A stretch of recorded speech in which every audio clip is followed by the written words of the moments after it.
Mesdames et messieurs, très ravi de vous retrouver pour cette nouvelle édition d'Afrique Midi. Bienvenue, les titres. Michel Djotodia non reconnu comme président, une transition qui ne doit pas exceller 18 mois et Jacob Zuma sommé de retirer ses troupes des Bangui. Telles sont entre autres les principales conclusions du sommet extraordinaire des chefs d'État et de gouvernement de la CEEAC qui s'est achevé hier en N'Djamena au Tchad. Le 53e anniversaire de l'accession du Sénégal à l'indépendance a été célébré ce matin avec un défilé militaire et paramilitaire. Les détails dans ce journal. Voilà, et nous ouvrons ce journal avec le Mali, l'avenir du pays en débat au Conseil de sécurité de l'ONU. Les 15 ont entamé leur consultation sur la mise en place d'une force de maintien de la paix proposée par Ban Ki-moon. Les États-Unis plaident pour un déploiement rapide. Un vote pourrait intervenir d'ici la mi-avril. Je vous le disais tantôt dans les titres, la fin hier à N'Djamena du sommet extraordinaire des chefs d'État et de gouvernement de la CEEAC sur la crise centrafricaine. Les principales conclusions de ce sommet avec Kolsia Ngarsou. De ce sommet extraordinaire des chefs d'État et de gouvernement de la communauté économique des États de l'Afrique centrale, l'on aura retenu 4 points essentiels. Premièrement, par souci de remettre la République centrafricaine sur les rails de la normalisation, les chefs d'État demandent aux nouvelles autorités de Bangui d'élire un collège avec à sa tête un président dont le mandat ne doit pas excéder 18 mois et qui sera chargé de rédiger une nouvelle constitution et d'organiser des élections libres et transparentes, un avis partagé par l'Union africaine. Deuxièmement, ils ne reconnaissent pas Michel Djotodia comme président de Centrafrique, même si ce n'est qu'une déclaration d'apparence, elle sonne comme un désaveu pour le nouvel homme fort de Bangui.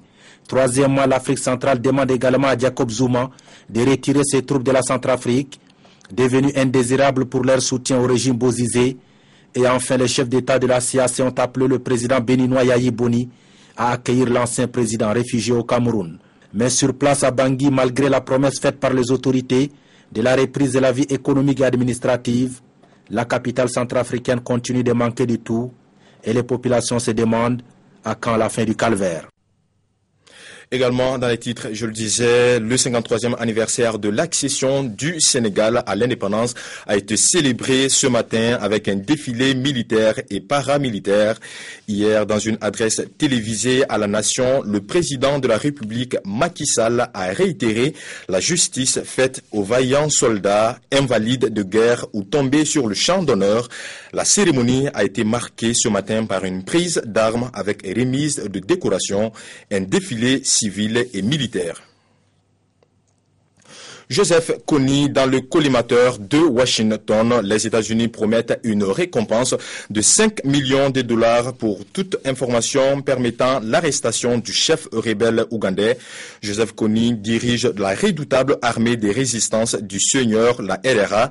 Elle est inculpée par la Cour pénale internationale pour crimes contre l'humanité et crimes de guerre, parmi lesquels viol et recrutement d'enfants.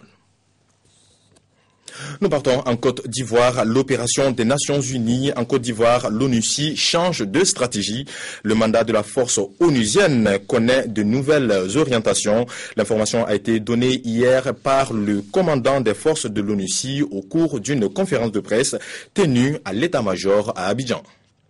C'est le 4 avril 2004, après la résolution 1528 du Conseil de sécurité des Nations Unies, que l'opération des Nations Unies en Côte d'Ivoire, ONUCI, a été déployée. Elle avait environ 7000 hommes, effectif qui atteint aujourd'hui environ 11 000 éléments militaires. L'ONUCI avait pour mission essentielle de faire observer le cessez-le-feu entre les forces belligérantes à l'époque, appuyer les opérations humanitaires et la mise en œuvre du processus de paix. Les différentes missions de l'ONUCI ont permis à la Côte d'Ivoire de retrouver la stabilité et d'entamer son plan de développement. Pour soutenir les initiatives du gouvernement, l'opération des Nations Unies en Côte d'Ivoire, ONUCI, se donne de nouvelles orientations dans l'exécution de son mandat.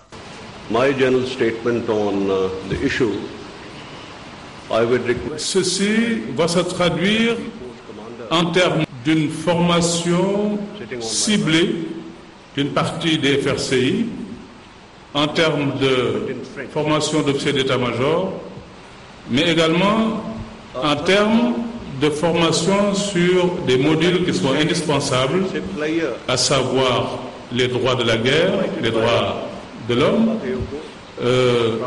les droits de l'enfance, la protection de l'enfance, l'état de droit. Ceci nous paraît indispensable pour permettre à beaucoup de nos camarades FRCI de mener à bien leur mission sur le terrain. Comme elle l'a fait lors des dernières élections, l'ONUCI compte s'investir pour la réussite du processus électoral en cours. Il faut rappeler que l'ONUCI dispose de plusieurs bases militaires installées sur l'ensemble du territoire national. C'est un grand accueil qui a été réservé au président français François Hollande à son arrivée hier au Maroc en visite d'État. Un accueil à la mesure de la relation qui unit les deux pays. Au menu de cette visite, le dossier du Sahara, la situation sécuritaire au Mali ou encore le rapprochement entre le Maroc et l'Union européenne, entre autres. L'amitié franco-marocaine prend une nouvelle ampleur. Lors de l'entretien qui a réuni aujourd'hui Sa Majesté le roi Mohamed VI et le président français, François Hollande a tenu à saluer le processus de réforme démocratique entamé au Maroc sous la conduite du souverain. Un processus qui vient approfondir encore plus les liens de confiance et de coopération qui existent entre Rabat et Paris. Le partenariat maroco-français, déjà excellent, devrait se développer davantage grâce aux projets structurants communs menés par les deux pays et qui concernent la coproduction industrielle, les nouvelles technologies ou encore l'éducation et la formation. Au point de vue diplomatique, François Hollande a tenu à réitérer l'appui de la France à la proposition marocaine d'autonomie des provinces du Sud. La France qui appelle également au renforcement du partenariat multidimensionnel entre le Maroc et l'Union européenne dans le cadre du statut avancé du Royaume. L'Union maghrébine était également au programme des discussions. Le souverain a réitéré au président Hollande l'engagement sincère du Maroc en faveur d'une réelle intégration maghrébine. Les deux chefs d'État ont également convenu de la nécessité d'accompagner le processus politique engagé au Mali et ont rappelé l'importance d'apporter une réponse globale et concertée aux menaces qui sévissent dans la région sahélo-saharienne. Sa Majesté le roi, président du comité Al-Quds, a également appelé à une relance effective des négociations israélo-palestiniennes en vue de résoudre définitivement ce conflit et de permettre l'établissement d'un État palestinien viable avec pour capitale Jérusalem-Est. Au terme de cet entretien, le souverain a décoré le président français du Wissam el-Mohammadi de classe exceptionnelle comme gage de la profonde amitié qui lie le Maroc et la France. Et en bref, le président égyptien Mohamed Morsi est attendu aujourd'hui pour sa première visite officielle au Soudan, un déplacement qualifié d'historique par Khartoum. Selon les médias officiels soudanais, le président Morsi, issu des frères musulmans, doit s'entretenir avec son homologue Omar el-Béchir et plusieurs dirigeants des partis politiques et également des membres de la communauté égyptienne. Au menu de cette rencontre, la coopération entre les deux pays. Libreville, la capitale de la Oumma islamique, pendant 2 jours. Les musulmans d'Afrique et d'ailleurs sont réunis depuis hier dans la capitale gabonaise pour débattre du rôle des mosquées dans les réformes sociétales. La conférence vise à mieux présenter l'islam à la face du monde. Les précisions à Libreville de nos correspondants Ismaël Obiang Zé et Thierry Menza.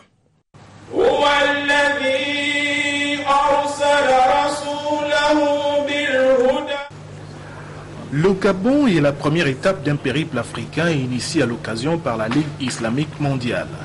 Le rendez-vous de Libreville colle à l'actualité du moment, marqué par une mauvaise propagande contre l'islam à travers plusieurs pays.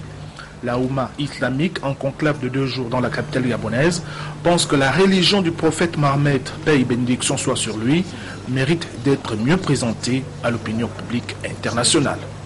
Votre conférence, en cette période, souligne donc la vitalité de la Ligue islamique mondiale, sa prise de conscience des défis que doivent relever les pays membres en matière de formation et d'information islamique, et constitue le témoignage de ce que la Ligue islamique offre à tous les États membres, une plateforme appropriée pour véhiculer le message de l'islam vrai, authentique, tolérant.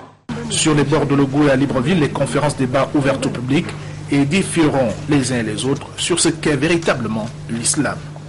L'islam est une religion de l'ouverture et de la communication civilisationnelle. Il puise sa force et sa perpétuité à son ouverture au monde. L'islam a toujours vécu et vivra encore en côtoyant les autres religions divines dans un espace géographique et humain commun. Le Conseil supérieur des affaires islamiques du Gabon, qui pour la première fois accueille une telle conférence internationale, a déjà l'ambition de prendre le relais de l'information et de la formation des musulmans sur le rôle des mosquées dans les réformes sociétales. C'est la pire invasion de criquets qu'a connue Madagascar depuis plus de 60 ans. Des milliards de criquets ont envahi le sud de la grande île ces derniers jours. Les récoltes sont lourdement attaquées. La vie de 13 millions d'habitants est menacée. Dans les champs, sur les routes, partout, à perte de vue, des milliards de criquets ont envahi le sud de Madagascar. Des insectes qui dévorent tout sur leur passage. 60% de la production de riz est menacée. Un nouveau coup dur pour la région qui n'est pas encore remise du passage dévastateur du cyclone Aruna il y a un mois. Dans ce sud malgache, 70% des ménages souffrent déjà d'insécurité alimentaire. Et si rien n'est fait, les champs et les cultures pourraient être totalement détruits d'ici la fin de l'été. Si ces insectes ne sont pas détruits très rapidement, nous allons énormément souffrir. À coups de baguette et de chapeau, les moyens pour lutter paraissent dérisoires. Même ce pulvérisateur paraît bien peu. Il faudrait des hélicoptères et des avions turbo capables de pulvériser 3000 litres d'insecticides sur 12 000 hectares. D'après la FAO, il faudrait 41 millions de dollars pour lancer un traitement efficace. Tous ces champs sont des pâtures pour le bétail, infestés par les criquets. On essaie de traiter les zones les plus proches de nous, mais nous n'avons techniquement pas les moyens de désinsectiser partout. Sans une aide d'urgence massive, d'ici septembre, les 2/3 du pays devraient être infestés. 3 millions de personnes, soit la moitié de la population malgache, pourraient se retrouver alors en danger de malnutrition. Et sport, pour finir cette édition, sans briller, le Real Madrid a dominé Galatasaray 3-0 en quart de finale aller de la Ligue des Champions. Les Madrilènes foncent ainsi vers la demi-finale de la Ligue des Champions. Le commentaire avec Aminata Mariko. Les Madrilènes se sont régalés ce mercredi à domicile face à l'équipe turque de Galatasaray en tenue rouge et blanche. Dans un stade de Santiago Bernabéu plein à craquer, les hommes de José Mourinho ont parfaitement maîtrisé leur sujet et leur adversaire en enfonçant Galatasaray. Ronaldo est passé par le filet adverse à la 9e minute. Et Benzema à la 29e minute avait déjà quasiment plié l'affaire en première mi-temps avant que Higuaín en 73e minute ne profite d'une nouvelle erreur défensive des Turcs pour permettre aux Merengues d'avoir un pied et demi dans le dernier carré d'as.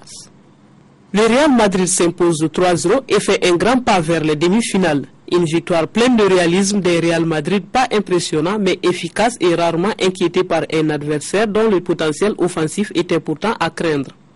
Galatasaray n'a pas démérité, mais les Turcs ont pêché dans la finition face au but. L'Ivoirien Didier Drogba a beaucoup donné pour garder les siens dans le match, mais sans réussite. Si le score est sans appel pour les Madrilènes, les statistiques reflètent un match beaucoup plus équilibré. Après ces larges succès, le Real Madrid a désormais 93,8% de chances de se qualifier pour les demi-finales. De plus, jamais un club espagnol n'a été éliminé en Coupe d'Europe après avoir remporté son match aller 3-0 en 11 matchs. Voilà qui referme cette édition. Merci de l'avoir suivi. À très bientôt sur notre chaîne. Au revoir.